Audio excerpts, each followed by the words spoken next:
Sir नमस्कार। क्या हालत है? आपका स्वागत करता हूँ। यहाँ अल्लाह के फजल वाले भी है।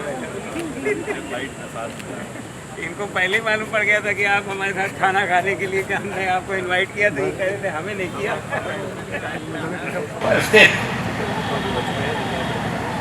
सुधांशु त्रिवेदी जी, जिनको सभी लोग जानते हैं, जिनको धर्म, राजनीति और इतिहास तीनों की प्रचंड नॉलेज है। आपने सबने इनको बहुत सुना होगा। आज हमारे बीच में है, हमारे साथ बैठे हैं। हमारे मुकेश शर्मा जी एमएलसी था, ये लखनऊ के अध्यक्ष रह चुके हैं और आज एमएलसी हैं, हमारे परम मित्र हैं। तथा यहाँ आए सभी भाइयों बहनों, मैं आप सबका हृदय से स्वागत करता हूँ। माननीय राजनाथ सिंह जी अगले 15-20 मिनट में यहाँ पे आ रहे हैं। उनके साथ में हमारे उप मुख्यमंत्री ब्रिजेश पाठक जी भी यहाँ पे पधार रहे हैं। तो मैं माननीय मुकेश शर्मा जी से ये निवेदन करूँगा कि वो यहाँ पे 2 मिनट आके संबोधन दे और आप सबको ध्यान दें। धन्यवाद।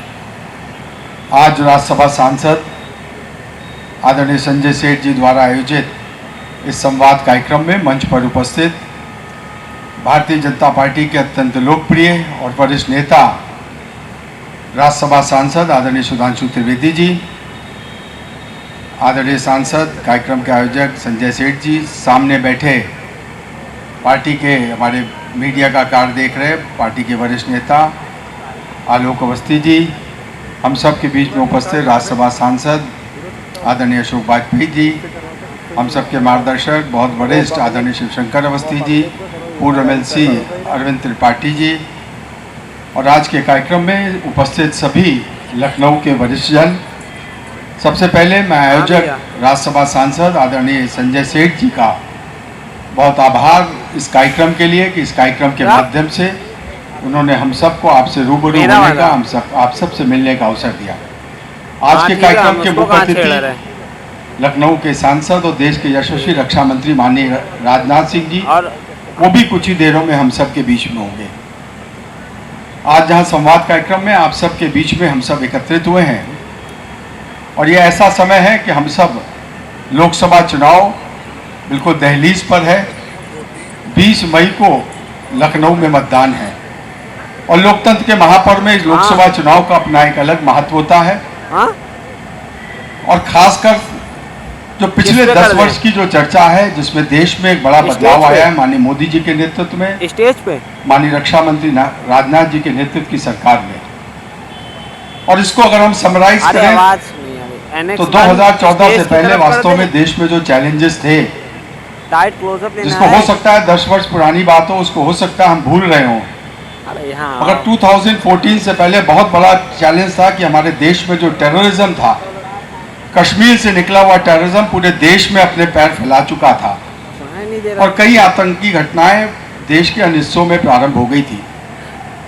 देश में नक्सलवाद, माओवाद भी एक चैलेंज के रूप में था, मगर हम कह सकते हैं माननीय प्रधानमंत्री मोदी जी के नेतृत्व की सरकार ने आज 10 वर्ष से बाद अगर हम इसकी चर्चा करें तो जो टेररिज्म कश्मीर से निकल के पूरे देश में फैला था, उसको पूरी तरह से समाप्त करके और कश्मीर में भी वह टेररिज्म जीरो टॉलरेंस के आधार पर कि वह पूरी तरह से कश्मीर में भी समाप्त हो, उस दिशा में हमारी सरकार ने बहुत कठोर कदम उठाए और उसी का परिणाम है पिछले 10 वर्षों में पूरे देश में कोई भी आतंकी घटना नहीं हुई और कश्मीर में भी 2-3 जिलों को छोड़कर धीरे धीरे कश्मीर में भी अब आतंकवाद लगभग समाप्ति की ओर है। यह तभी संभव होता है जब देश की जनता ने एक सशक्त पूर्ण बहुमत की सरकार दी और उसका हम परिणाम देख रहे हैं कि आज देश हमारा एक सुरक्षित देश के रूप में अपनी पहचान बना रहा है। तो 2014 के बाद से लास्ट 10 इयर्स में चाहे आतंकवाद हो, माओवाद हो, नक्सलवाद हो, यह तीनों चीज़ों में 80 से 90% की कमी आई है और इसको हम मानते हैं कि बहुत बड़ा बदलाव है और यह मोदी सरकार की बहुत बड़ी उपलब्धि है कि जब देश सुरक्षित होता है तभी देश में इन्वेस्टमेंट आता है, तभी देश का व्यापार आगे बढ़ता है, देश की इकोनॉमी ग्रो होती है। इसके साथ साथ कई ऐसे चैलेंजेस थे 2014 से पहले देश में करप्शन को समाप्त करना, क्योंकि गवर्नमेंट की वेरियस स्कीम्स, अलग अलग स्कीम में, चाहे सेंट्रल हो स्टेट गवर्नमेंट की स्कीम में जो बेनिफिशरीज थे, जो समाज के गरीब तबके के लोग थे, वहां तक उसका रिजल्ट नहीं पहुंचता था, वह लाभ नहीं पहुंचता था, बीच में वह करप्शन की भेंट चढ़ जाता था। मगर इस पे में मोदी जी ने बहुत कठोर कदम उठाए और पूरे देश के गरीबों को भी बैंकिंग सिस्टम से जोड़ा, जो इट्स बहुत बड़ा चैलेंज था। 2014 से पहले मात्र 5 करोड़ से भी कम बैंक अकाउंट थे और लास्ट 10 ईयर्स में जो 65 वर्षों में 5 करोड़ बैंक अकाउंट के कंपैरिजन में लास्ट 10 ईयर्स में देश में 50 करोड़ नए जनधन अकाउंट खोले गए और जीरो बैलेंस पे खोले गए, इस बात को ध्यान में रखते हुए कि गरीब के पास शायद बैंक अकाउंट खोलने का भी पैसा ना हो। तो जब देश में गरीबों को, लोगों को बैंकिंग सिस्टम से जोड़ा गया 50 करोड़ नए बैंक अकाउंट खोल के, और उसके बाद उसको आधार और मोबाइल से लिंक करके आज जो भी बेनिफिशरीज हैं वह सीधे उनको उसकी पूरी राशि पहुंचती है, कोई बिचौलिया उस पर करप्शन नहीं कर सकता। यह बहुत बड़ी अचीवमेंट है हमारी सरकार की और हम इसको भी कह सकते हैं कि 10 वर्षों में एक अभी जो रिसेंट आंकड़ा आया है इंटरनेशनल एजेंसियों के माध्यम से कि पिछले 10 वर्षों में मोदी जी के नेतृत्व की सरकार में 25 करोड़ लोग गरीबी रेखा से बाहर आ गए हैं। यह अपने आप में सरकार की बहुत बड़ी अचीवमेंट है, यानी पॉवर्टी लाइन के नीचे के लोगों में एक बड़ा उनके जीवन के स्तर को बेहतर करने का काम किया है। उसमें कई वेरियस स्कीम्स और भी लागू की गई, समय का अभाव है, उन स्कीम्स की बहुत विस्तृत चर्चा नहीं हो सकती, मगर हम कह सकते हैं कि लोगों के जीवन में एक बड़ा परिवर्तन लाया गया। चाहे प्रधानमंत्री आवास 5 करोड़ मकान दिए गए, 4 करोड़ प्रधानमंत्री आवास देने की बात हो, चाहे गरीबों के घर में शौचालय बनाने की बात हो, यह 12 करोड़ लोगों को दिया गया, चाहे हर घर नल योजना के माध्यम से उनको पानी देने की सुविधा प्रदान करने की बात कही गई हो और वो उपलब्ध कराई गई।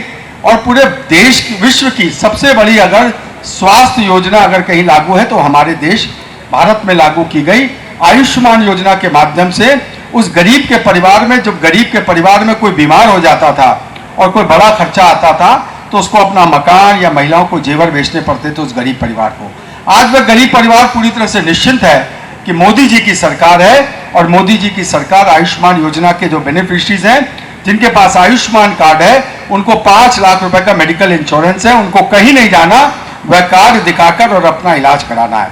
ये अपने आप में बहुत बड़ी उपलब्धि है। ऐसी कई योजनाओं को लागू करके उज्ज्वला योजना 12 करोड़ गैस कनेक्शन निःशुल्क देकर गरीबों के जीवन में परिवर्तन लाके 25 करोड़ गरीबों को जीवन गरीबी रेखा से बाहर किया गया है। यह एक बहुत बड़ा बदलाव है।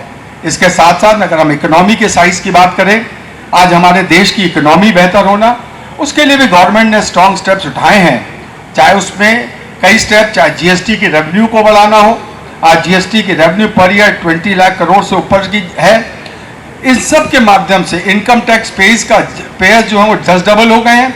तो सरकार बहुत ईमानदारी से काम करते हुए और हमारी इकोनॉमी का साइज जो 2014 से पहले हम विश्व में 11वें नंबर की इकोनॉमी थे, वो आज हमारे देश की इकोनॉमी आज वर्ल्ड में हम 5वें नंबर की इकोनॉमी बन चुके हैं।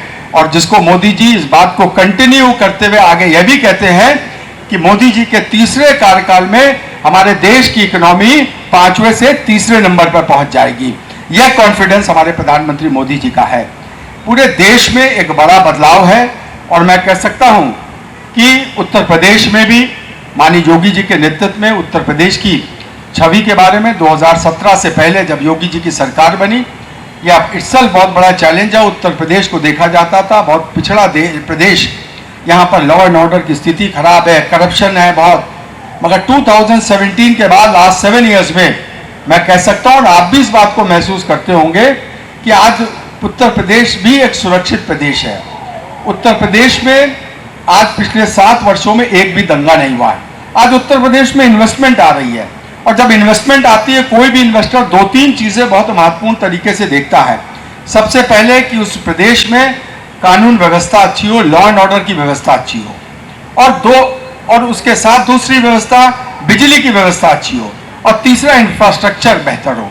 तो 2017 से पहले, योगी जी की सरकार से पहले उत्तर प्रदेश इन तीनों क्षेत्र में बहुत पीछे था, मगर 7 वर्षों में माननीय मोदी जी की नेतृत्व की सरकार केंद्र में और उत्तर प्रदेश में योगी जी के नेतृत्व की सरकार जब डबल इंजन की सरकार बनी, तो 7 वर्षों में लॉ एंड ऑर्डर की व्यवस्था भी बेहतर है और बिजली की व्यवस्था के डिस्ट्रीब्यूशन में भी अब कोई वीआईपी अरेंजमेंट नहीं है कि बड़े नेता को बिजली मिलेगी और कोई छोटे नेता की कॉन्स्टिट्यूएंसी वहां बिजली नहीं मिलेगी। तो अब ऐसा नहीं है, सभी जगह पे शहरों में 24 घंटे बिजली, तहसील में 20 घंटे बिजली, एक बिजली की एक समुचित वितरण व्यवस्था की गई है। और इंफ्रास्ट्रक्चर को हम उत्तर प्रदेश में देख रहे हैं, एक्सप्रेसवे लगातार बन रहे हैं, चाहे Purvanchal expressway, Bundelkhand expressway, Gangave expressway, 600 crore का, तमाम ऐसे डेवलपमेंट के कार्य उत्तर प्रदेश में हुए हैं। उसी के कारण उत्तर प्रदेश में भी आज इन्वेस्टमेंट बढ़ा है। जब मैं देश और प्रदेश की बात कर रहा हूं तो ऐसे में बहुत आवश्यक है लखनऊ की बात करना। हमारे सांसद, देश के यशस्वी रक्षा मंत्री माननीय राजनाथ सिंह जी, वह इस संकल्प को लेकर आगे बढ़ रहे हैं, क्योंकि लखनऊ में हम जानते हैं श्रद्धेय अटल जी का संसदीय क्षेत्र है और अटल जी ने लखनऊ के लिए कल्पना रखी कि लखनऊ देश के टॉप 10 सिटीज में से एक हो। जब देश में विकसित शहरों की बात हो तो लखनऊ की भी बात हो। और मुझे लगता है माननीय राजनाथ जी 2014 से जब से हमारे यहाँ के लखनऊ से सांसद बने हैं, उनके दिमाग में यही विजन है और 2014 के बाद से उन्होंने लखनऊ का जो विजन खींचा है। और आज जब हम 2024 के लोकसभा इलेक्शन में जा रहे हैं तो मैं आपको बहुत ही गर्व के साथ और बहुत प्रशंसा के साथ ये आंकड़ा आपके साथ साझा करना चाहूंगा। आपके सांसद और देश के यशस्वी रक्षा मंत्री माननीय राजनाथ जी ने लखनऊ में पिछले 10 वर्षों में 54,000 करोड़ रुपए के काम इस लखनऊ में कराए हैं। यह छोटा मोटा आंकड़ा नहीं है, बहुत बड़ा आंकड़ा है, 54,000 करोड़ रुपीस का। और यह मैं कह सकता हूं कि पूरे देश में बहुत कम लोकसभा क्षेत्र होंगे जहां पर यह 54,000 या 50,000 करोड़ के आसपास के काम हुए हो।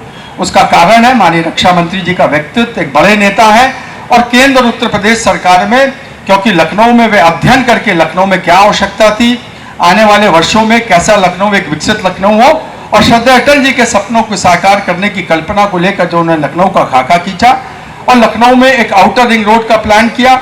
तो लखनऊ के लिए जो भी प्रस्ताव माननीय रक्षा मंत्री जी के यहाँ से जाते हैं, तो चाहे केंद्र सरकार हो, प्रदेश सरकार में, या माननीय रक्षा मंत्री जी का संसदीय क्षेत्र है, उसलिए तुरंत वह प्रायोरिटी पे रहते हैं। और 54,000 करोड़ रुपए के जो लखनऊ के काम की बात है, तो उसमें बहुत से काम आपको पता है, मगर मैं कुछ काम जरूर आपका ध्यान आकर्षित करना चाहूंगा। 6,000 करोड़ की आउटर रिंग रोड जो 104 किलोमीटर की है, आपने देखा होगा, यह देश की सबसे बड़ी आउटर रिंग रोड जो बनी उनमें से एक है। और इसका इतना बड़ा फर्क पड़ा है कि जो शहर के अंदर जो हैवी ट्रैफिक आता था वह प्रतिबंधित हो गया है। जो लखनऊ का आने वाला ट्रैफिक है, बस वो दूसरे स्टेट और प्रदेश में जाने वाला ट्रैफिक अब उस आउटर रिंग रोड से बाहर चला जाता है। और अभी आउटर रिंग रोड पे जो अभी आंकड़ा है, लगभग 60-65 हजार हैवी व्हीकल्स रोज उससे निकल के जाते हैं। तब आप कल्पना करिए यहाँ पर हैवी ट्रैफिक कितना कम हुआ है। और उसके साथ साथ आउटर रिंग रोड पे जो एक लैंड बैंक तैयार हुआ है, निश्चित रूप से उससे लखनऊ में आने वाले समय में बड़ी इंडस्ट्रीज और फैक्ट्रीज के लिए एक लैंड बैंक जनरेट हो चुका है, जो शहरी क्षेत्र में लैंड की एक कमी रहती है। उसके साथ साथ आपको यह भी जानकारी भी होगी कि देश में 7 एक्सप्रेसवे हैं और उसमें से एक एक्सप्रेसवे आपके लखनऊ को भी माननीय रक्षा मंत्री जी के माध्यम से मिला है। वो लखनऊ कानपुर एक्सप्रेसवे जो 4700 करोड़ की लागत का, यह भी एक बहुत बड़ा डेवलपमेंट और मील का पत्थर साबित होने वाला आने वाले वर्षों में। 6,000 करोड़ की 104 किलोमीटर की आउटर रिंग रोड और यह लखनऊ कानपुर एक्सप्रेसवे 4,700 करोड़ का। उसके साथ साथ जिस प्रकार से हम सब जानते हैं लखनऊ राजधानी है, राजधानी में जो आंकड़ा है, हर साल 1 लाख नई आबादी और 1 लाख नए व्हीकल्स लखनऊ में बढ़ते हैं। तो ये कैसे चलेंगे? आज जो हम इतनी सुलभता देख रहे हैं, इसकी चिंता माननीय रक्षा मंत्री जी ने 2014 में कर ली थी और इन 10 वर्षों में 26 फ्लाईओवर लखनऊ में माननीय रक्षा मंत्री जी ने स्वीकृत कराए हैं, जिसमें 14 फ्लाईओवर लगभग कंप्लीट होने की दिशा में है और 12 का काम शुरू हो चुका है या होने वाला है।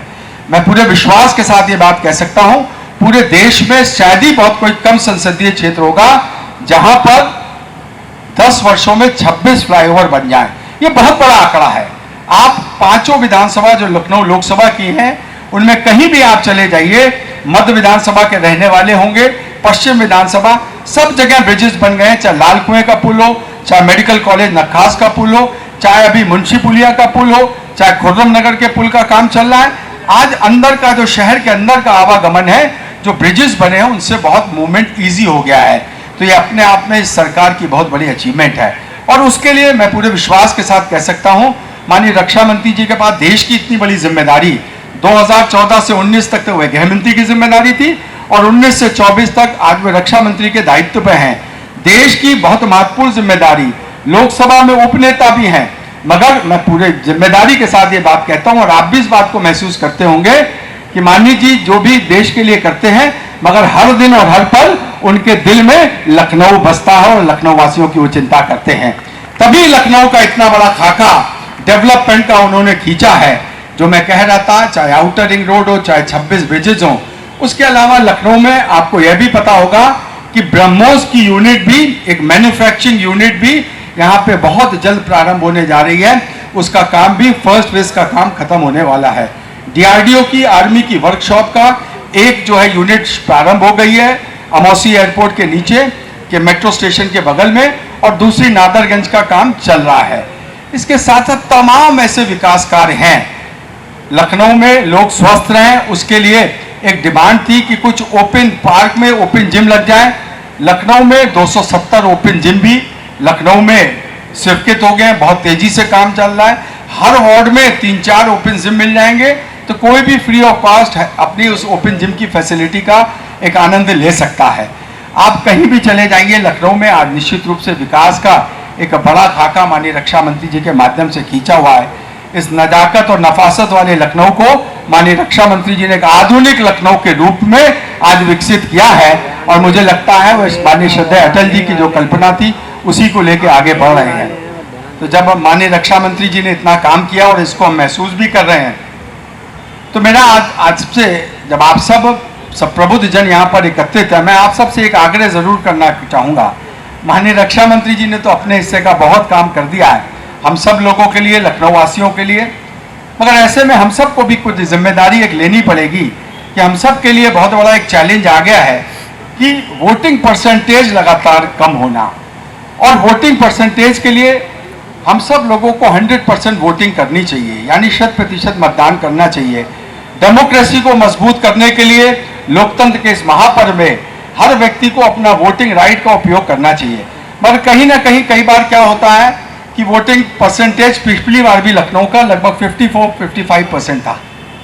तो इस बार क्यों ना हम लोग लखनऊ से एक मैसेज देने का काम करें, यह मैसेज पूरे प्रदेश को नहीं पूरे देश को काम देने का करें कि इस बार हम कमिटेड होकर रहें कि इस बार हमको लखनऊ में 100% वोटिंग करनी है।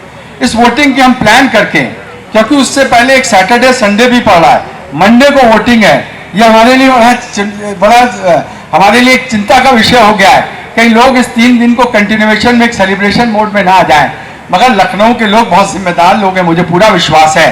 सैटरडे संडे अपनी जगह है, मगर मंडे को जरूर सबसे पहले 7 बजे से वोटिंग प्रारंभ हो जाती है और शाम को 6 बजे तक चलती है। मगर हम क्यों ना इस काम को, वोटिंग वाले काम को सबसे पहले सुबह 7 बजे कर लें, दोपहर में, क्योंकि निश्चित रूप से इस बार गर्मी भी है, तो उस समय भी हम क्यों जाएं, हम मॉर्निंग में ही 7 से 10 के बीच में सबसे पहला काम हम वोटिंग करें। और क्यों ना हम इस बात का भी इस बार एक नया मैसेज दें कि हम पूरी फैमिली के साथ जाएं, और हम लोगों ने भी प्लान किया है पूरी फैमिली के साथ, और अपने 2 रिलेटिव्स की फैमिली को भी लेके जाएं या पड़ोसियों को लेके जाएं। तो हम सब जिम्मेदार नागरिक हैं, आप सब जो लोग बैठे हैं ये समाज के प्रमुख प्रबुद्ध वर्ग हैं और कहीं ना कहीं आप अपने उसको रिप्रेजेंट भी करते हैं। तो निश्चित रूप से थोड़ा सा इनिशिएटिव आप लोगों की तरफ से हो जाएगा। 19 और 20 ये जो तारीखें हैं, 19 से ही हम वोटिंग की प्लानिंग करते हैं। हम अपने सोशल मीडिया ग्रुप से क्या हम मैसेज दे सकते हैं कि हम 100% वोटिंग करनी है। और मेरी एक और रिक्वेस्ट है कि हो सकता है हमारे परिवार के बच्चे, हमारे रिलेटिव्स, कुछ घर के सदस्य, कुछ लोग बाहर जॉब भी कर रहे होते हैं, कुछ बिजनेस के सिलसिले में भी बाहर होते हैं, हम उनसे भी रिक्वेस्ट करें, क्योंकि यह देश बनाने का चुनाव है।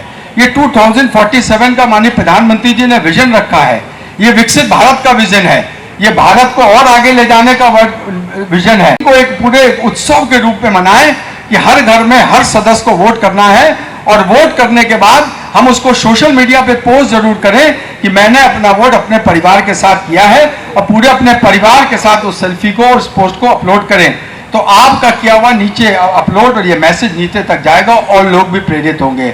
निश्चित रूप से चुनाव अपने आप में बहुत महत्वपूर्ण है। ये राष्ट्र को और ले जाने का चुनाव है।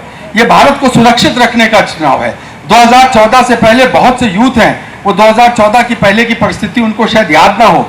उन चैलेंजेस को याद करके एक सुरक्षित भारत को और बेहतर भारत करने के लिए ये चुनाव है। ये भारत को और डेवलप करना, भारत की इकोनॉमी को बेहतर करना, गरीबों की स्थितियों को और बेहतर करना। 25 करोड़ लोग गरीबी रेखा से बाहर आए हैं, और भी उनके जीवन को बेहतर करने के लिए, स्वास्थ्य सेवाओं को बेहतर करने के लिए, ट्रेनों के लिए, ट्रेन सिस्टम में कितना बदलाव आ गया। आज वंदे भारत ट्रेन चल रही है, अमृत भारत ट्रेन चल रही है, मेक इन इंडिया की ट्रेन जो है पूरे वर्ल्ड में डिमांड हो रही है। और हमारे देश की सबसे पहली बुलेट ट्रेन भी, जिसका 275 किलोमीटर का काम लगभग पूर्ण हो चुका है, बुलेट ट्रेन भी बनने को तेजी से। उसके अलावा आने वाले समय में और किन जगहों पे 7-8 जगह पे बुलेट ट्रेन चले, इसका भी खाका खींचा जा रहा है। इसके साथ हर हवाई चप्पल पहनने वाला हवाई यात्रा करे। उत्तर प्रदेश, पूरे देश में पहले 74 एयरपोर्ट थे, अब 148 एयरपोर्ट्स हैं। इसको भी हमें ध्यान में रखने के लिए एक पूरे भारत का एक समुचित विकास, इस चुनाव के माध्यम से विकास की यात्रा और आगे बढ़ने वाली है। और इसके लिए हम कह सकते हैं यह सब तभी संभव है जब देश का नेता सशक्त हो। वह देश के नेता हमको माननीय प्रधानमंत्री मोदी जी के रूप में, और माननीय रक्षा मंत्री राजनाथ जी जो लोकसभा के उपनेता भी हैं, रक्षा मंत्री जी भी हैं, और माननीय मोदी जी का नेतृत्व, माननीय योगी जी उत्तर प्रदेश के मुख्यमंत्री हैं। ऐसे में मैं और ज्यादा न कहते हुए एक बार पुनः आप सबसे आग्रह करते हुए कि इस बार हमें संकल्प के साथ 100% वोटिंग करके, और माननीय रक्षा मंत्री राजनाथ जी को जो हमारे सांसद हैं, जिनको आपने 2014 में 2,75,000 मतों से जिताया था, और आपने 2019 में 3,47,000 वोटों से जिताया था, इस बार आपको अपना रिकॉर्ड तोड़ना है। और 2024 में उन दोनों चुनाव से ज्यादा बढ़त से माननीय रक्षा मंत्री जी को आप अपना वोट देकर, अपने परिवार का वोट देकर माननीय रक्षा मंत्री जी को ऐतिहासिक मतों से जिताकर आप संसद में भेजेंगे, और माननीय मोदी जी की सरकार को आने वाले समय के लिए और मजबूत करेंगे। इसी आग्रह निवेदन के साथ मैं अपनी बात समाप्त करता हूं, और मैं कार्यक्रम के आयोजक आदरणीय संजय सेठ जी, जो हमारे राज्यसभा के सांसद, पार्टी के वरिष्ठ नेता हैं, मैं उनको इस आयोजन के लिए बहुत हृदय से आभार प्रकट करते हुए अपनी बात समाप्त करता हूं। बहुत बहुत धन्यवाद, बहुत बहुत आभार, धन्यवाद। बहुत बहुत धन्यवाद आदरणीय श्री मुकेश शर्मा जी। आपने देश, प्रदेश और लखनऊ का जो विकास का खाका हमारे सामने खींचा है, इसको निरंतर प्रगति के लिए हमें अपना सही चुनाव करना पड़ेगा, तभी हम आगे बढ़ पाएंगे। आपको एक आंकड़ा और दे दूं लखनऊ का। लखनऊ में लगभग 54,000 करोड़ के काम हुए हैं। शायद इतने काम किसी भी पार्लियामेंट्री कॉन्स्टिट्यूएंसी पूरे देश में कहीं नहीं हुए होंगे। हमारे रक्षा मंत्री जी ने इतने विकास के काम यहाँ किए हुए हैं। अब जिनको हम सुनना चाहते हैं, ओजस्वी वक्ता, राज्यसभा सांसद आदरणीय सुधांशु त्रिवेदी जी से मैं आग्रह करता हूं कि आप आएं और अपनी वाणी से हमें सिंचित करेंगे।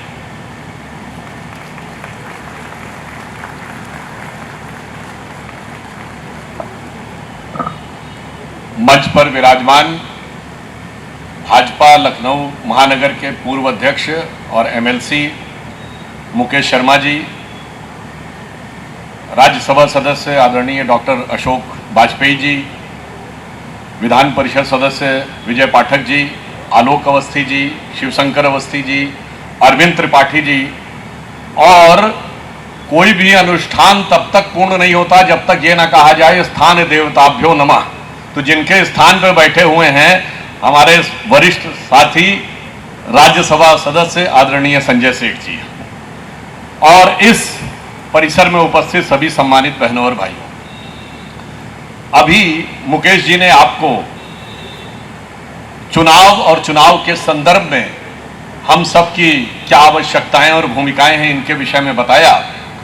परंतु जब हम लखनऊ में खड़े हैं, और लखनऊ की कॉन्स्टिट्यूएंसी हमेशा से वीआईपी क्षेत्र का प्रतिनिधित्व करती रही है, मतलब 1952 में विजय लक्ष्मी पंडित से लेके अटल बिहारी वाजपेयी जी से लेके आज आदरणीय राजनाथ सिंह जी तक, तो मुझे लगता है लखनऊ ने राजनीति के बहुत सारे नए आयाम देखे हैं और दिखाए हैं और राष्ट्रीय राजनीति में अपनी एक महत्वपूर्ण प्रभावी स्थान बनाया है, तो मुझे लगता है उसी की गरिमा के अनुरूप इस बार का हमारा चुनाव परिणाम भी होना चाहिए, जिसकी की गूंज पूरे देश में सुनाई पड़े। तो मैं कहना चाहूंगा कि लखनऊ के लिए जब यहां पे इस धरती पे आके खड़े होते हैं तो मुझे ध्यान आता है कि ये शहर लालगार है, जहां दिलों में प्यार है, जिधर नजर उठाइए बहार ही बहार है, हर एक नजारा दिल नशी ये लखनऊ की सरजमी। अब मैं आपको ध्यान दिलाना चाहता हूं कि राजनाथ सिंह जी जब लखनऊ से चुनाव लड़ने वाले थे तो उससे पूर्व देश की परिस्थिति क्या थी और वो क्यों लखनऊ से चुनाव लड़े। देखिए, मुझे याद है जुलाई 2013, तब राजनाथ सिंह जी भारतीय जनता पार्टी के राष्ट्रीय अध्यक्ष थे। उनके नेतृत्व में भारतीय जनता पार्टी का एक प्रतिनिधिमंडल अमेरिका गया, मैं भी उनके साथ गया था।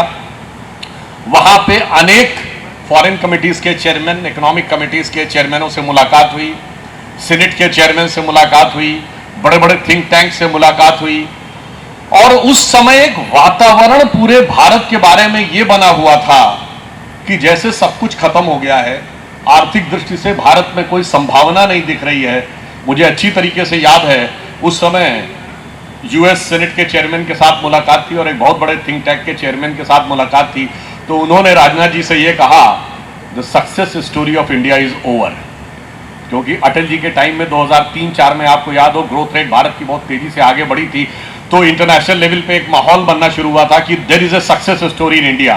और 2013 में वो कह रहे थे the success story of India is over.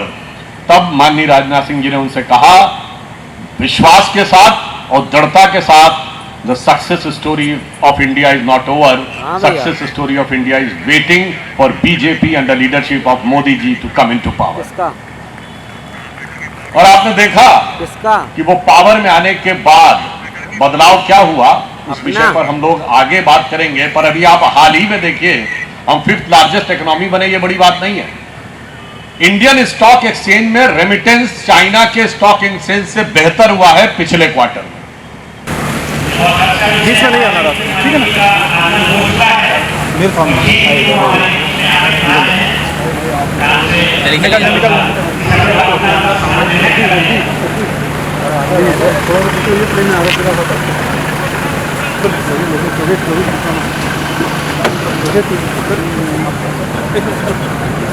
इधर ही रुको, इधर ज़्यादा आगे नहीं आना।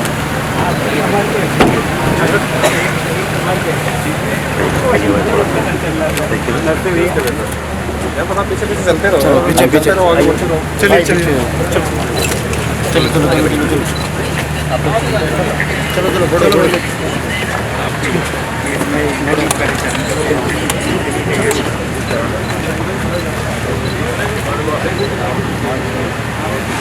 देखना नीचे सीढ़ियाँ गिर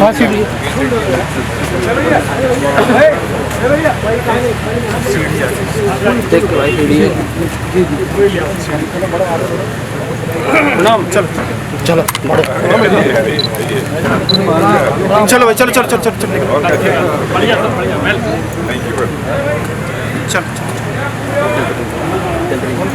चलो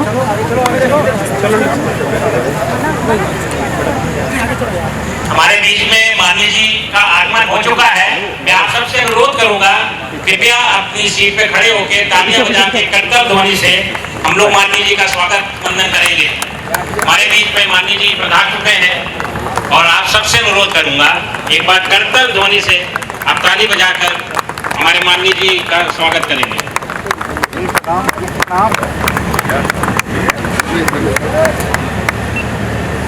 प्रणाम विजय बोल रहे हैं, आगे बढ़ो, आगे जो वार्ता भैया भाई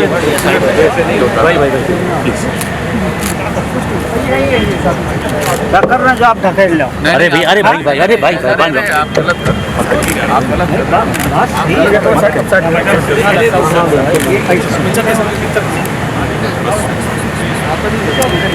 माननीय जी अब स्टेज पे हमारे आ गए हैं। आप सबसे अनुरोध है आप लोग अपने अपने स्थान पे बैठ जाएं ताकि हम लोग अब कार्यक्रम विधिवत इसका कार्यक्रम का शुभारंभ करेंगे।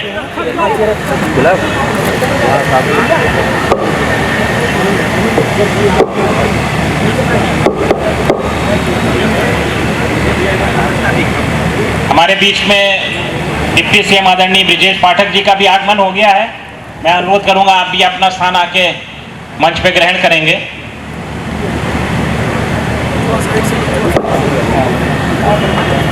हमारे बीच में मानी जी का स्वागत करने हेतु भैया पीछे का लोग आदरणीय संजय सेठ जी के पिताजी अंकल आ रहे हैं, पुष्प देके स्वागत करेंगे।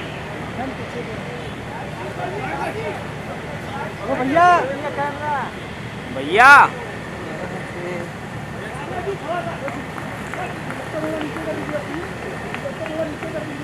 बहुत बहुत धन्यवाद। अब मैं अनुरोध करूंगा श्री खालिद जी से कि मंच पर आकर हमारे डिप्टी सीएम ब्रिजेश पाठक जी का पुष्प दे के स्वागत करें। श्री खालिद जी।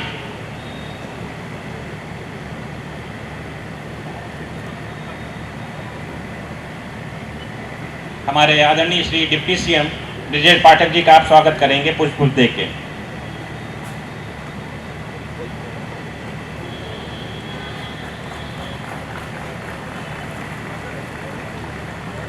इसी कड़ी में मैं अनुरोध करूंगा हमारे आज के आयोजक श्री संजय सेठ जी की धर्मपत्नी जी को, लीना सेठ जी को, कि आप भी आके श्री सुधांशु त्रिवेदी जी का पुष्प दे के स्वागत करेंगे।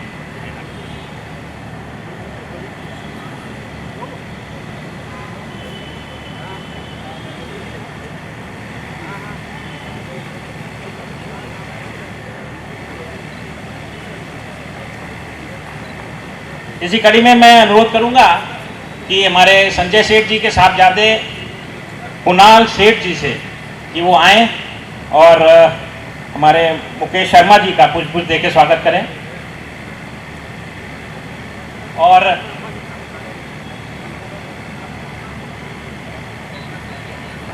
आनंद द्विवेदी जी का भी स्वागत करेंगे पुष्प दे के। कुणाल जी से ही अनुरोध करूंगा। अब मैं स्वागत की कड़ी में अनुरोध करता हूं आज के हमारे इस कार्यक्रम के आयोजक राज्यसभा सांसद आदरणीय श्री संजय सेठ जी से कि माननीय राजनाथ सिंह जी का आप मोमेंटो दे के स्वागत करेंगे।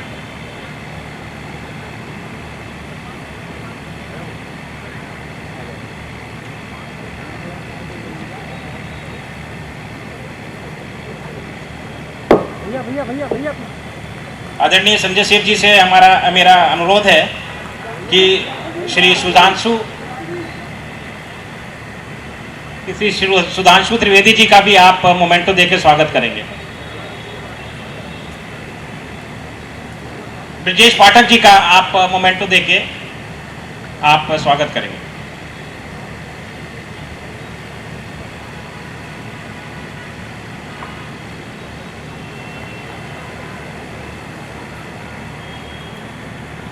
अब मैं आपसे अनुरोध करता हूं आदरणीय श्री सुधांशु त्रिवेदी जी का भी आप स्वागत करें।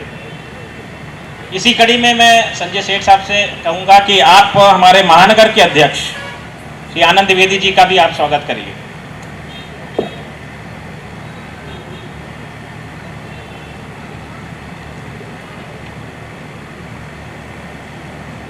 बहुत बहुत धन्यवाद।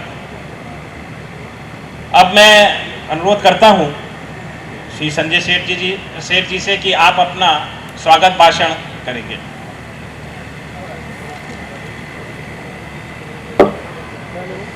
मंच पर उपस्थित हमारे देश के यशस्वी रक्षा मंत्री माननीय राजनाथ सिंह जी, हमारे उत्तर प्रदेश के ऊर्जावान उप मुख्यमंत्री ब्रिजेश पाठक जी, हमारे राज्यसभा के साथी सुधांशु त्रिवेदी जी जिनको आपने अभी पूरी तरीके से सुना, हमारे लखनऊ के पूर्व अध्यक्ष मुकेश शर्मा जी, हमारे लखनऊ के अध्यक्ष भाजपा के आनंद द्विवेदी जी, यहाँ आए सभी हमारे साथीगण, भाइयों और बहनों, मैं आप सबका हृदय से धन्यवाद और स्वागत करता हूँ। हम बहुत खुशनसीब हैं कि हमें और हमारे लखनऊ को एक ऐसा सांसद मिला है जिसकी पहचान दुनिया में एक बहुत यशस्वी और ऊंचे नेता के रूप में जानी जाती है। अटल जी की जो छवि हम लोगों ने देखी है, वो पूरी छवि माननीय राजनाथ सिंह जी के अंदर हमें दिखाई देती है। और लखनऊ के अंदर जो भी कार्य माननीय श्रद्धेय अटल जी ने सोचे थे, उन सारे कार्यों को पूरा करने के लिए राजनाथ सिंह जी द्वारा उनको किया जा रहा है। जैसा कि अभी मुकेश जी ने बताया, हमारे लखनऊ को 54,000 करोड़ रुपए के काम लखनऊ के लिए किए गए हैं पिछले 10 सालों में, जिसमें आउटर रिंग रोड, यहाँ के फ्लाईओवर, यहाँ के एक्सप्रेसवे, ये सारे हुए। लेकिन जो सबसे अच्छा काम हुआ है, क्योंकि यहाँ पे लखनऊ में एक कमी सबको लगती थी कि यहाँ पे कारखाने नहीं आ रहे थे, माननीय जी के द्वारा डिफेंस कॉरिडोर बना के यहाँ पे पूरी तरीके से कारखाने आने की तैयारी हो चुकी है। और उस कड़ी में ब्रह्मोस यहीं पे मिसाइल बन रहा है जो पूरे विश्व में हमारे नाम को ऊंचा करेगा। हम ये माननीय प्रधानमंत्री जी के द्वारा और माननीय राजनाथ सिंह जी के द्वारा जो आज हम लोगों की सीमाएं हैं, उन सीमाओं की सुरक्षा का पूरी जिम्मेदारी आप दोनों की जोड़ी में कर रखी है। और उसी की वजह से आज हम इतनी आराम से घर में बैठ के या व्यापार कर रहे हैं या घर में चैन की नींद ले सक रहे हैं। अगर जिस तरीके से आपको याद होगा 2014 के पहले आतंकी दंगे होते थे, आतंकी हमले होते थे, उन सारे हमलों को आज के दिन में आप देख सकते हैं कि कहीं पे कोई ना हमला हो रहा है, ना कोई आतंकवादी आ रहा है। ये क्यों हुआ है? ये इसलिए हुआ है क्योंकि हमने उसका जवाब देना शुरू किया है। जैसा सुधांशु जी ने अभी थोड़ी देर पहले बताया, पहले हम लोग व्हाइट फ्लैग दिखाते थे, आज हम उनके घुस के उनके सीमा के अंदर जाके सर्जिकल स्ट्राइक करके उनको मार के आते हैं। तो आज ये हालत है कि पाकिस्तान के अंदर आटे के लिए लोग भीख मांग रहे हैं। और अभी कुछ दिन पहले माननीय प्रधानमंत्री जी ने कहा कि उनके यहाँ चूड़ियां भी नहीं है, वो भी हम लोग भेज रहे हैं अब उनके यहाँ। मैं ज्यादा नहीं बोलूंगा, लेकिन एक चीज के लिए माननीय जी का बहुत बहुत धन्यवाद देता हूं कि 2013 में जब माननीय जी भाजपा के अध्यक्ष थे, उस वक्त हमें जिस गरिमाशाली और प्रतिभावान प्रधानमंत्री माननीय मोदी जी का कैंडिडेचर प्रधानमंत्री जी के लिए हुआ, वो गोवा का अधिवेशन था और माननीय जी ने उसको प्रपोज किया था। और उसी की वजह से आज हमारे बीच में हमारे देश का नाम इस तरीके से विश्व में ऊंचा हो रहा है, जहां हम 5वीं अर्थव्यवस्था हैं और अगले 5 सालों में 3री अर्थव्यवस्था बन के निकलेंगे। हमारे ऊपर या तो चाइना, अमेरिका और हम 3 विश्व के राजा होंगे।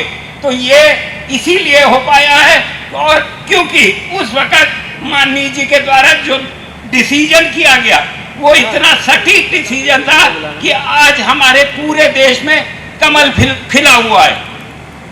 मैं आप सबसे ज्यादा नहीं बोलूंगा क्योंकि अभी माननीय जी को और भी प्रोग्राम में जाना है।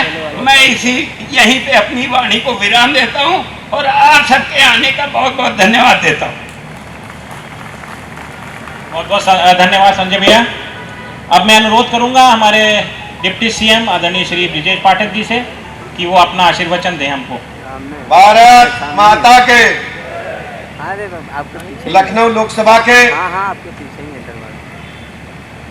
बहुत ही लोकप्रिय प्रत्याशी, हम सबके अभिभावक, देश के यशस्वी रक्षा मंत्री आदरणीय राजनाथ सिंह जी के समर्थन में आयोजित इस संवाद कार्यक्रम में उपस्थित आदरणीय सुधांशु त्रिवेदी जी, राज्यसभा सांसद, आदरणीय संजय सेठ जी, सांसद राज्यसभा, आदरणीय आनंद जी, महानगर के अध्यक्ष, आदरणीय मुकेश जी, सदस्य विधान परिषद, संचालन कर रहे अमित गुप्ता जी, उपस्थित सभी शहर के हमारे प्रबुद्धजन भाइयों तथा बहनों पत्रकार मित्रों, सबसे पहले मैं संजय जी का, उनके पूरे परिवार का, उनकी पूरी टीम का हृदय से आभार प्रकट करता हूं, अभिनंदन करता हूं कि शहर के प्रबुद्धजनों के बीच में आपने संवाद इस कार्यक्रम करा करके सुधांशु जी ने जो विस्तृत रूप से बातें रखी हैं, उससे अधिक कुछ कहा नहीं जा सकता।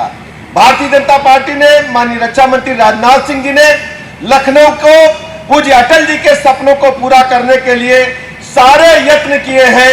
लखनऊ को वर्ल्ड क्लास सिटी की बनाने की तरफ हम तेजी के साथ आगे बढ़ रहे हैं।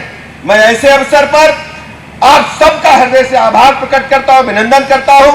चूंकि अभी एक जनसभा अमीनाबाद में है, वहां इंतजार हो रहा है, मैं बहुत अधिक समय न लेते हुए पूरा का पूरा समय माननीय रक्षा मंत्री जी को देता हूं। बहुत बहुत धन्यवाद।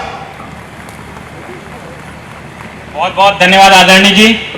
अब मैं, जिसके लिए हम सब लोग इंतजार कर रहे हैं बहुत समय से, ऐसे हमारे माननीय रक्षा मंत्री आदरणीय राजनाथ सिंह जी को इनवाइट करता हूं कि आके अपना करें। लेकिन एक मैं जरूर उनके बारे में अपनी तरफ से कहना चाहूँगा कि मैं लखनऊ पे फिदा, माननीय जी के लिए मैं कह रहा हूँ, मैं लखनऊ पे फिदा, लखनऊ मुझ पे फिदा, है कोई ऐसा जो मुझे कर दे लखनऊ से जुदा।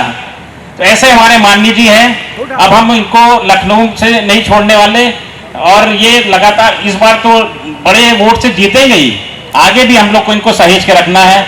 मैं अनुरोध करता हूं हमारे माननीय जी से कि आप आए और अपना उद्बोधन हमको प्राप्त।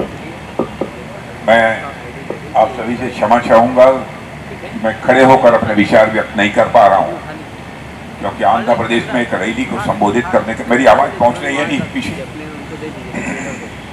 आंध्र प्रदेश में एक रैली को संबोधित करने के बाद मैं मंच से नीचे उतर रहा था, तो मेरे राइट हैंड साइड के लेग में एक स्ट्रेन आ जाने के कारण जो है थोड़ी इस समय प्रॉब्लम है।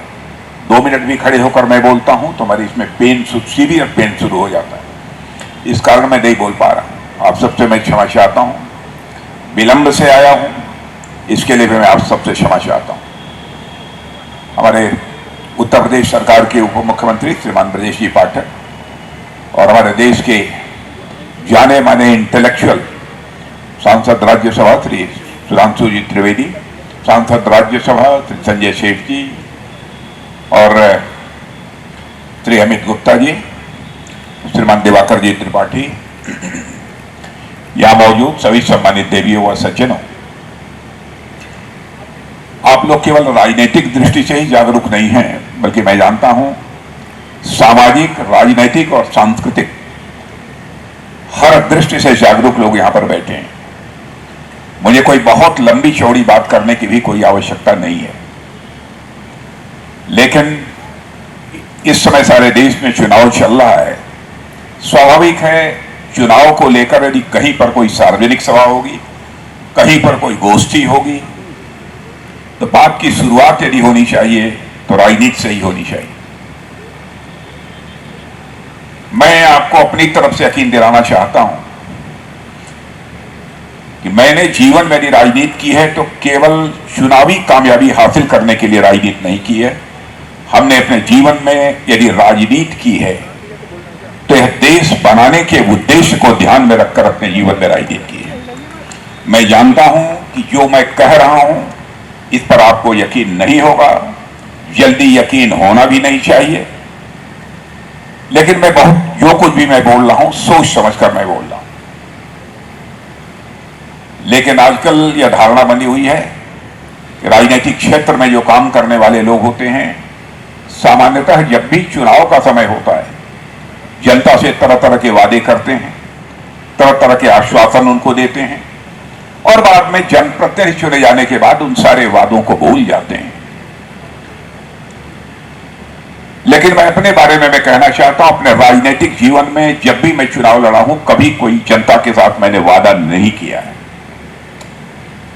क्योंकि जनता को आश्वासन देना, चुनाव जीतने के बाद, गवर्नमेंट बनने के बाद वादों को न पूरा करने के कारण भारत की राजनीति में क्राइसिस ऑफ क्रेडिबिलिटी, एक विश्वसनीयता का संकट पैदा हुआ है। और नेताओं की वर्ड्स और डीड्स, उनके कृति और कथन में अंतर होने के कारण यह क्राइसिस ऑफ क्रेडिबिलिटी, यह विश्वसनीयता का संकट भारत की राजनीति पे पैदा हुआ है। मैं मानता हूं कि हर अच्छे राजनेता को, हर जागरूक नेता को इसके प्रति सजग रहने की आवश्यकता है, सचेत रहने की आवश्यकता है। और मैं अपनी पार्टी के बारे में कह सकता हूं, जो टॉप के लीडर्स हैं उन सबकी तरफ से भी मैं कहना चाहता हूं कि भारत में की राजनीति में पैदा हुए इस क्राइसिस ऑफ क्रेडिबिलिटी को हम लोगों ने चैलेंज के रूप में स्वीकार किया है और उस पर हमने विजय प्राप्त की है। हम जो कहेंगे हम अब करेंगे। हम विश्वसनीयता का संकट किसी भी सूरत में भारत की राजनीति में पैदा नहीं होने देंगे। मैं उन सब सारी चीजों की लंबी फहरिस्त की यहां चर्चा नहीं करना चाहता। हमने क्या कहा था, क्या किया। हमारे पिछले कुछ वर्षों के इलेक्शन मैनिफेस्टो को उठाकर कोई देख सकता है। जो जो हमारे कमिटमेंट्स थे 1951 से भारतीय जनसंघ के रूप में जब हम काम कर रहे थे, उस समय भी देश की जनता के साथ जो हम लोगों ने वादे किए थे, बराबर हम उन वादों को दोहराते रहे। और जब गवर्नमेंट बनी, पार्लियामेंट के दोनों हाउसेज में जब हमको क्लियर मेजॉरिटी मिल गई, उसके बाद हमने अपने सारे कमिटमेंट को पूरा किया है। और जो एक दो बचे हैं वह भी सारे कमिटमेंट पूरे होंगे। मैं आपको यकीन दिलाना चाहता हूं। लखनऊ का मैं जनप्रतिनिधि हूं। लखनऊ में क्या विकास हुआ है, कैसे हुआ है, अब इसके बारे में मेरे द्वारा कुछ बहुत ज्यादा कहे जाने की आवश्यकता नहीं है। और यदि हुआ भी है तो आपका जनप्रतिनिधि होने के नाते मैंने आपके ऊपर अथवा लखनऊ की जनता के ऊपर कोई एहसान नहीं किया है। आपने मुझे जनप्रतिनिधि चुना था, मैंने अपने दायित्व का, अपनी रिस्पॉन्सिबिलिटी का हमने निर्वहन किया है। और आगे भी बराबर मैं सोचता रहता हूं क्या होना चाहिए, फर्दर क्या करना चाहिए लखनऊ के बारे में, इसकी भी मैं बराबर चिंता करता रहता हूं।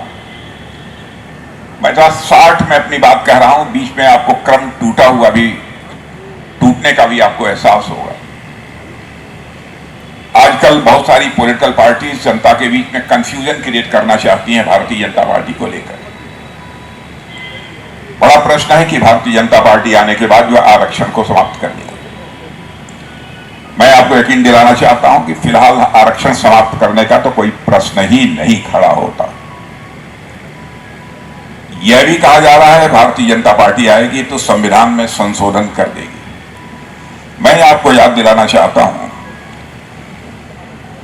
51 से लेकर आज तक आप देखिए भारत के संविधान में 132 टाइम्स अमेंडमेंट्स हुए हैं।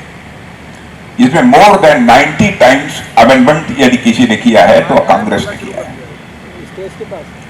और संविधान में संशोधन की बात करते हैं, यहां तक कि भारत के संविधान के प्रियम्बल में भी चेंज करने का काम, जबकि संविधान निर्माताओं का एक मत था, इस पर एक कंसेंसस था कि किसी भी सूरत में कॉन्स्टिट्यूशन के प्रियम्बल में चेंज नहीं किया जाना चाहिए। प्रियम्बल में भी चेंज करने का काम यदि किसी ने किया है तो कांग्रेस ने किया है। बेबुनियाद और निराधार यह सब सारी बातें हमारी पार्टी के बारे में कही जाती। गवर्नमेंट के परफॉर्मेंस की मैं चर्चा करना चाहूंगा। मैं समझता हूं कि मोदी जी की लीडरशिप की हमारी इस गवर्नमेंट के परफॉर्मेंस को लेकर शायद ही किसी के मस्तिष्क में किसी प्रकार का कोई संदेह हो अथवा कोई इस पर साइन ऑफ इंटरोगेशन लगा दे, प्रश्न चिन्ह लगा दे। सारी दुनिया इस सच्चाई को स्वीकार कर रही है कि जो हमारा भारत 2004 से लेकर 2014 तक बराबर इकोनॉमी की साइज के मामले में दुनिया के देशों में 11वें स्थान पर था, वह 2014 के बाद और 2024 आते आते दुनिया की टॉप 5 कंट्रीज में आ गया है।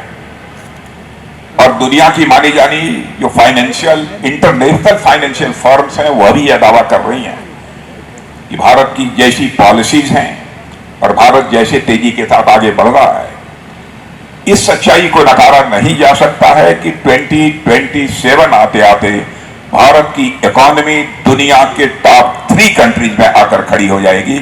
यह लोगों के द्वारा विश्वास व्यक्त किया जा रहा है। भारत की इकोनॉमी फास्टेस्ट ग्रोइंग इकोनॉमी है, इसे भी सब स्वीकार करते हैं। और अनएम्प्लॉयमेंट प्रॉब्लम भी पहले के कंपैरिजन में है। मैं नहीं कहता हूं कि अनएम्प्लॉयमेंट की प्रॉब्लम को हम लोगों ने पूरी तरह से समाप्त कर दिया है, लेकिन अनएम्प्लॉयमेंट की प्रॉब्लम को काफी हद तक रिजॉल्व करने की हम लोग कोशिश कर रहे हैं। अभी बहुत कुछ करने की आवश्यकता है, ऐसा मैं मानता हूं। इन जनरल यदि देखा जाए भारत के बारे में परसेप्शन का, तो आपने इधर हाल फिलहाल 20-25 दिन पहले अमेरिका के एम्बेसडर मिस्टर गारसेटी का एक स्टेटमेंट पढ़ा होगा। मिस्टर गारसेटी ने अपने स्टेटमेंट में कहा है, if you want to feel the future, if you want to feel the future, come to India. If you want to see the future, come to India. To work on future, come to India. यह मेरा statement नहीं है, दुनिया का जो कुछ सबसे powerful country मानी जाती है वहां के एम्बेसडर ने एक किसी कॉन्फ्रेंस को संबोधित करते हुए यह बात कही। इसकी चर्चा मैंने इसलिए की, इंटरनेशनल कम्युनिटी में भारत की प्रतिष्ठा तेजी के साथ बढ़ी है, भारत के प्रति लोगों का विश्वास बना है। भारत को अब सारे दुनिया के राष्ट्राध्यक्ष भी ये मानने लगे हैं। 21वीं सदी यदि दुनिया में किसी देश की है तो हमारे और आपके देश ये भारत की है। यह हमारी धारणा नहीं है, बल्कि दुनिया के अधिकांश देश ये मानते हैं। तो भारत के बारे में एक बहुत मेजर यह परसेप्शनल चेंज यह आया है। वैसे भारत की प्रतिष्ठा के बारे में एक दो मैं केवल उदाहरण आपको दे देना चाहता हूं। क्षमा कीजिएगा, मैं चीजों को तोड़कर बोल रहा हूं। अब जैसे रशिया और यूक्रेन का वार आपको मालूम है, लगभग 2 साल से अधिक का समय हो गया जब प्रारंभ हुआ था। स्वाभाविक है कि हमारे बच्चे रशिया में भी पढ़ते हैं, यूक्रेन में भी पढ़ते हैं। यूक्रेन में जो हमारे भारत के रहने वाले बच्चे पढ़ रहे थे, स्वाभाविक है उनके जो माता पिता गार्जियंस यहाँ रहते थे उन्हें इस बात की चिंता हुई कि बराबर रशिया की तरफ से भी बम, तोप, मिसाइल्स या सब सारी चल रही हैं, क्या होगा हमारे बच्चों का, उनकी जिंदगी कभी भी खतरे में पड़ सकती है। और यूक्रेन की तरफ से भी रशिया के ऊपर चल ही रहा है। तो यूक्रेन के जो बच्चे पढ़ते थे उनके गार्जियंस हमारे प्राइम मिनिस्टर से मिले और मैंने कहा कि हमारे बच्चों की जिंदगी यूक्रेन में संकट में है, आप किसी तरीके से उनको बाहर निकालिए। मेरे भाइयों, मैं जानता हूं उस घटना का चश्मदीद में गवाह हूं। प्राइम मिनिस्टर ने क्षण भर की देर नहीं लगाई, रशिया के प्रेसिडेंट मिस्टर पुतिन से बात की और साथ ही यूक्रेन के प्रेसिडेंट मिस्टर जेलेंस्की से बात की और 4.5 घंटे के लिए रशिया यूक्रेन वार रुक गया और 22,500 हमारे बच्चे यूक्रेन से चलकर भारत आ गए। मैंने इसका उदाहरण मैंने आपको इसलिए दिया कि भारत के बारे में इंटरनेशनल कम्युनिटी में किस प्रकार का एक परसेप्शनल चेंज आया है, इसलिए मैंने इसका आपका उदाहरण दिया। अब यहां कभी कभी हिंदू मुस्लिम को लेकर सभी बातें चलती हैं। मैं दावे के साथ कहना चाहता हूं, कास्ट, क्रीड और रिलीजन के बेसिस पर हम किसी भी सूरत में डिस्क्रिमिनेशन को इजाजत नहीं न दिया है और न देंगे। बड़ा से बड़ा विद्वान भी यदि कोई अपने को स्कॉलर मानता है, यदि मुझसे पूछना चाहता है, मैं उसका क्लैरिफिकेशन देने को मैं तैयार हूं, किसी मुद्दे पर नहीं किया। लेकिन आरोप लगाया जाता है। अब ये इस पर मैं चर्चा करना शुरू करूंगा तो बहुत लंबा होगा। हमारी राजनीति का आधार है जस्टिस एंड ह्यूमैनिटी, इंसाफ और इंसानियत, यह हमारी राजनीति का आधार है। और इसलिए यह आधार है कि हम राजनीति केवल गवर्नमेंट बनाने के लिए नहीं करते हैं, हम राजनीति करते हैं तो देश बनाने के लिए करते हैं, नेशन बिल्डिंग के लिए हम पॉलिटिक्स करते हैं। इसलिए हमारा यह आधार है। लेकिन समय समय पर बराबर इस तरीके के आरोप हम लोगों के ऊपर लगते रहते हैं। और इसके अलावा ऐसा नहीं है कि हमारी सरकार को हर चीज में कामयाबी ही बराबर मिलती रही है। प्रयत्न किया है हम लोगों, नाकामी हमको कभी कभी कामयाबी भी नहीं मिली है। अब ये चंद्रयान 2 था, हमारे वैज्ञानिकों ने उसे आगे बढ़ाया, अपने लक्ष्य को प्राप्त नहीं कर सका। मुझे याद है कि प्राइम मिनिस्टर ने क्षण भर की देर नहीं लगाई, सुबह 7 बजे वैज्ञानिकों के बीच पहुंच गए और सीने से लगाकर उनकी हौसला अफजाई की। और बहनों भाइयों, मैंने स्वयं देखा है भारत का डिफेंस मिनिस्टर होने के नाते कि वैज्ञानिक यदि कुछ भी लॉन्च करते हैं, कभी कोई मिसाइल अथवा कोई रॉकेट, देखे बड़ी लैब होती है, उसमें लगभग 150, 200, 250 साइंटिस्ट, जितने सीनियर साइंटिस्ट हैं वो सब बैठते हैं और अपने अपने सामने पूरा जो सिस्टम जो होता है उसको रखकर, और जब लॉन्च जब होता है तो स्वाभाविक है तालियां बजती हैं। जब आगे बढ़ता हुआ दिखाई ऊपर देता है वह सिस्टम, तब भी तालियां बजती रहती हैं। लेकिन जिस समय कहीं पर यदि कोई फेल्योर होता है तो वह दृश्य मैंने अपने आंखों से देखा है। डीआरडीओ में, हमारे मंत्रालय में आता है, लगभग 7,500 8,000 उसमें वैज्ञानिक हैं। एक भी वैज्ञानिक ऐसा नहीं रहता है जिसके आंखों में आंसू न छलछला पड़ते हैं। मैंने चीख चीख कर रोते हुए मैंने अपने वैज्ञानिकों को देखा है जब उनका कोई मिशन अपने टारगेट को नहीं अचीव कर पाता है। चंद्रयान 2 के समय भी कमोबेश ऐसी ही हालत थी। प्राइम मिनिस्टर क्षण पहुंच गए उनके पास, प्रातःकाल उनको सीने से लगाया, गले से लगाया, और गले से लगाकर उन्होंने उनकी हौसला अफजाई की। और आपने देखा हौसला अफजाई में कितनी बड़ी ताकत होती है कि हमारे वही वैज्ञानिक, उन्होंने करिश्मा कर दिया। चंद्रयान 3 लॉन्च किया और चंद्रमा के साउथ पोल पर हमारा लैंडर लैंड कर गया और दुनिया के पहले देश हम बन गए चंद्रमा के साउथ पोल पर अपना लैंडर लैंड कराने में। ये छोटी छोटी कुछ चीजों की जानबूझकर आप लोगों के सामने मैंने चर्चा की। मैं क्षमा चाहता हूं संजय जी कि मुझे अनुमान नहीं था कि इतनी बड़ी जमात यहां पर इंटेलेक्चुअल्स की है, नहीं तो मैं जरूर आपके बीच कोशिश करता और पहले आने की, लेकिन मैंने जानबूझ के कोई गुस्ताखी की है ऐसा नहीं है। पहले कुछ कार्यक्रम लगे थे, इस कारण जो है उसमें न चाहते हुए भी विलंब हुआ है। लेकिन आगे यदि मुझे अवसर मिलेगा काम करने का तो फिर से मैं संजय जी से आग्रह करूंगा कि एक बार फिर से सभी को आमंत्रित करिएगा। मैं सबके, किसी की कोई आशंका होगी, कोई सवाल करना चाहेगा तो उस पर भी मैं अपने विचार व्यक्त करना चाहूंगा। तो मैं समझता हूं कि इस समय इससे ज्यादा कुछ कहने की आवश्यकता नहीं, क्योंकि मुख्यमंत्री जी भी प्रतीक्षा कर रहे हैं कि अगली हमारी और सार्वजनिक सभा है और उसके बाद तो फिर सारे देश में एक दिन यहाँ रुकने के बाद मुझे कैंपेन के लिए निकलना पड़ेगा। इसलिए मेरी उपस्थिति थोड़ी यहाँ कम रहेगी, इसके लिए भी मैं आप सबसे क्षमा चाहता हूँ। लेकिन मुझे पूरा विश्वास है कि आप सबका स्नेह मुझे प्राप्त होगा, इसके प्रति मैं आश्वस्त हूँ। आप सबको बहुत बहुत धन्यवाद। संजय सेठ जी हमारे राज्यसभा में पहुंचे हैं, इनको भी मैं बधाई नहीं दे पाया, इसलिए मैं अपनी तरफ से, और मैं आपसे भी चाहूंगा तालियां बजा के एक बार हमारे संजय सेठ जी को बधाई दे दीजिए। और वैसे बहुत डिटेल में सुधांशु त्रिवेदी ने आपके सामने चर्चा की होगी।